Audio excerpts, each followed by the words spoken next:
இந்த நம்பர்ஸோட cube root கண்டுபிடிக்கணும். இதை ஈஸியாக கண்டுபிடிக்க ஒரு ஷார்ட் ட்ரிக் இருக்குது. ஃபர்ஸ்ட் இதுக்காக 1 கியூப்லேருந்து 10 கியூப் வரைக்கும் அதோட வேல்யூஸ் எழுதிங்க. பர்டிகுலராக இந்த லாஸ்ட் டிஜிட் மட்டும் பார்த்துங்க.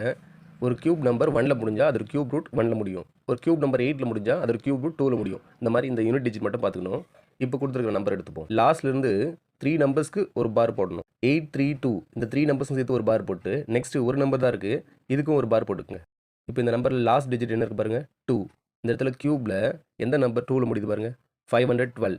ஸோ ஒரு கியூப் நம்பர் 2ல் முடிஞ்சால் அதோட கியூப் ரூட் 8ல் முடியும். இந்த நம்பருக்கு மேலே நம்மளுக்கு எத்தனை பார் கிடைச்சது பாருங்கள், 1, 2.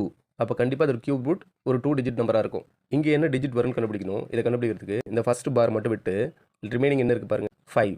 இந்த 5 இந்த கியூப் நம்பர்ஸில் எங்கே வரும் பாருங்கள், 1க்கும் 8க்கும் இடையில வருமா? இந்த ரெண்டு நம்பரில் எது சின்ன நம்பர் பாருங்கள், 1. அதோட கியூப் ரூட் 1. therefore இந்த இடத்துல 1 தான் வரும். இதோட கியூப் ரூட் 18. இதே கான்செப்ட் யூஸ் பண்ணி நெக்ஸ்ட் இந்த நம்பரோட கியூப் ரூட் கண்டுபிடிக்கிறதுக்கு லாஸ்ட்லேருந்து 3 நம்பர்ஸ்க்கு ஒரு பார், அடுத்துங்க பாருங்கள் 3 நம்பர்ஸ் இருக்கா, இந்த 3 நம்பர் சேர்த்து ஒரு பார் போடணும். இந்த இடத்துல நெக்ஸ்ட் எனக்கு 3 நம்பர்ஸ் இல்லை, ஒரு நம்பர் தான் இருக்குது. இங்கே 3 நம்பர்ஸ் இருந்தாலும் ஒரு நம்பர் இருந்தாலும் நமக்கு பார் போடலாம். ஸோ இங்கே 2 பார்ஸ் கிடச்சிருக்கா, இதோட கியூப் ரூட் கண்டிப்பாக ஒரு 2 டிஜிட் நம்பராக தான் இருக்கும். ஸோ இதே கான்செப்ட் யூஸ் பண்ணி இதோட கியூப் ரூட் என்னன்றதை கமெண்ட் பண்ணுங்கள்.